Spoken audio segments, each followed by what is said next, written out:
नव्हतं. इंग्रजांना विचारल्याशिवाय काही कार्यक्रम करता येत नव्हते. पण एक कार्यक्रम करायचा ते म्हणजे गणपती उत्सव. आणि गणपती उत्सव करून आपण 11 दिवस मध्ये काही बोलू शकतो. कोणी जर म्हणलं काय कशाचा कार्यक्रम आहे तर आपण म्हणू शकतो काय आहे, गणपती उत्सव. असं लोकमान्य टिळकांना वाटलं आणि लोकमान्य टिळकांनी 1894 साली हा गणपती उत्सव साजरा करण्याचं ठरवलं. पण काही जण असे म्हणतात महाराज रंगाळे यांचे वंशज आहेत ते म्हणतात की 1892 साली आम्ही गणपती उत्सव साजरा केला होता. आणि केला असता तरी बी त्यावेळी जास्त मूर्ती स्थापन झाले नव्हते. ऐका, गणपती उत्सव कधी साजरा झाला सांगितलं तर 1894 आपण याचं उत्तर दिलं पाहिजे. गणपती उत्सवाचे जनक कोण आहेत, लोकमान्य टिळक. लक्षात ठेवा, लोकमान्य टिळकांनी गणपती उत्सव साजरा करण्याचं ठरवलं आणि साजरा करत असताना महाराज 1894 ला साजरा केला. काही वर्ष निघून गेली आणि जसं काही वर्ष निघून गेली की इंग्रजांना पुन्हा बातमी कळाली की म्हणे काय होत आहे, हे गणपती उत्सव साजरा करत आहे आणि गणपती उत्सवामध्ये अनेक कार्यक्रम करत आहेत, यामध्ये भाषण होत आहे, यामुळं त्या लोकांवरती काय प्रभाव पडत आहे. म्हणून आपण काय करायचं, या लोकमान्य टिळकांना अटक करायचं, त्यांना सजा द्यायचं ठरवलं. त्यावेळी 6 वर्षाचे लोकमान्य टिळकांना सजा देण्यात आली आणि 6 वर्षाची सजा दिल्याबरोबर काही दिवस गणपती उत्सव साजरा होत होते. पण त्यामध्ये भाषण होत नव्हतं, काही होत नव्हतं. मग 6 वर्षानंतर ज्यावेळेस लोकमान्य टिळक बाहेर आले त्यावेळेस महाराज कोणी लोकमान्य टिळकांना भेटत नव्हतं. कारण असं सांगितलं होतं जो कोणी त्यांना भेटायला जाते त्यांना पुन्हा काही ना काही शिक्षा देण्यात येईल, म्हणून कोणी जात नव्हते.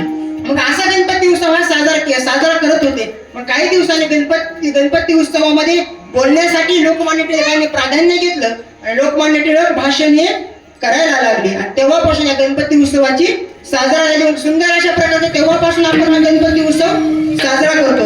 आपले तरुण मंडळी जास्त गणपती उत्सवामध्ये असतात आणि तरुण मंडळीने आले पाहिजे.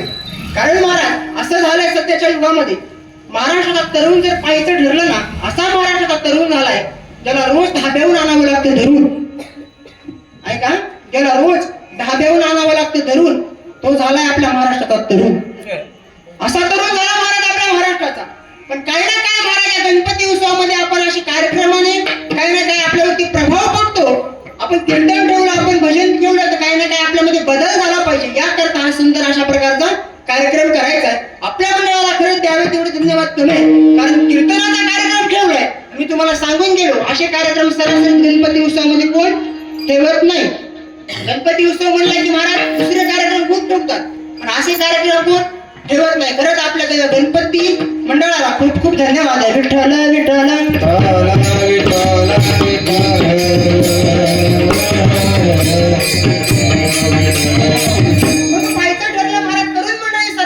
गणपती उत्सवामध्ये असते, बरोबर आहे. तरुण मंडळी असली पाहिजे आणि तरुण हे देवाने दिलेलं आपल्याला दान आहे बरं का. तरुणामध्ये जर आपण जर ठरवलं ना काही करू शकता.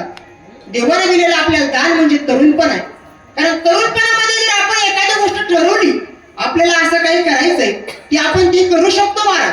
आपण तरुणपणे जर ठरवलं ना की काही करू शकतो आणि आपलं म्हातारपण चांगलं घालवायचं असेल तर आपण तरुणपणामध्ये चांगलं कार्य केलं पाहिजे, चांगलं काम केलं पाहिजे. कारण सर्व काही जे करायचं असतं ना ते आपल्यालाच करायचं असतं, बरोबर आहे. सर्व काय करायचंय ते सर्व आपल्यालाच करायचं असतं. तुलाच पुरी करायची हौसा आकाश उंच उडायची. जी हौसा आहे आपल्या आकाश उंच उडायची ती आपल्याला पूर्ण करावी लागणार आहे आणि आपण पूर्ण केली तरच काहीतरी होणार आहे. मला सांगायचं तरुणपण हे एक देवानं दिलेलं आपल्याला दान आहे. तरुणपणामध्ये आपण ठरवलं की आपण काही करू शकतो, पण आपण तरुणपणामध्ये सावध झालं पाहिजे आणि या कीर्तनामध्ये आलं पाहिजे. पण काही जण काय म्हणतात जाऊ की कीर्तनाला, कधी आज कीर्तनाचा पहिला दिवस महाराज, पहिल्या दिवशी काय कोणी जास्त येत नाही. लय तराची माणसं असते, माणसं बघायचं कामच नाही.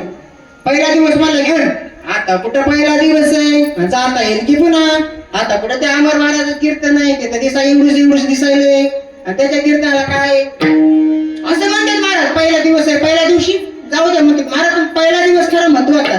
पहिला दिवस जर नाही झाला पुढले दिवस होणार आहेत का? नाही महाराज. आणि अभंग निवडण्याचं कारण म्हणजे काय, आपल्या वारकरी संप्रदाय खूप श्रेष्ठ महाराज माझा.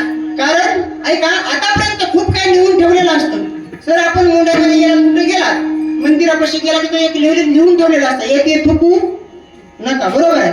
लिहून ठेवलेलं असतं. सगळ्यात जास्त माणसं तिथं थुकलेली असते. एक महाराज रस्त्यावरती वळणावरती लिहिलेलं असतं, पुढे अपघात वळण आहे, वाहने सावकाश चालावा. पण सगळ्यात जास्त ऍक्सिडेंट तिथं झालेले असते. लिहून ठेवलेले असतात, लोक पाळत नाहीत. पण वारकरी संप्रदाय का श्रेष्ठ आहे, अविदित आहे महाराज, की पहिल्या दिवशी आपण नामपर आपण घेतला पाहिजे, देवाच्या नामाचं चिंतन केलं पाहिजे. आणि तेव्हापासून तो आपला वारकरी संप्रदाय आता सुद्धा जगतो. म्हणून या श्री वारकरी संप्रदाय मला खूप श्रेष्ठ आहे, खूप श्रेष्ठ आहे. आता सुद्धा जगतो महाराज. जे अलिखित आहे ते सुद्धा जगतो, तो म्हणजे फक्त आणि फक्त आपला वारकरी संप्रदाय. म्हणून आपण या कीर्तनामध्ये आलं पाहिजे, कीर्तनामध्ये देवाचं नामचिंतन केलं पाहिजे.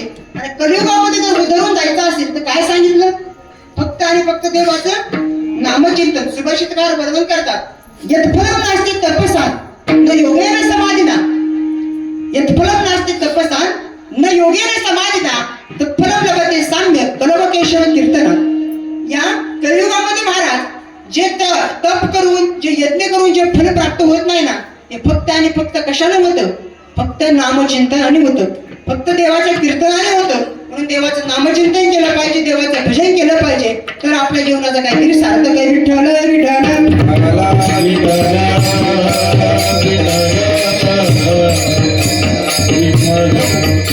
मंडळी आहेत आणि बारकी बारकी लेकरं आहेत या गणपती उत्सवामध्ये जास्त येतात, बरोबर आहे. आणि लेकरं लई खतरनाक असतात, त्यांचा नाद काही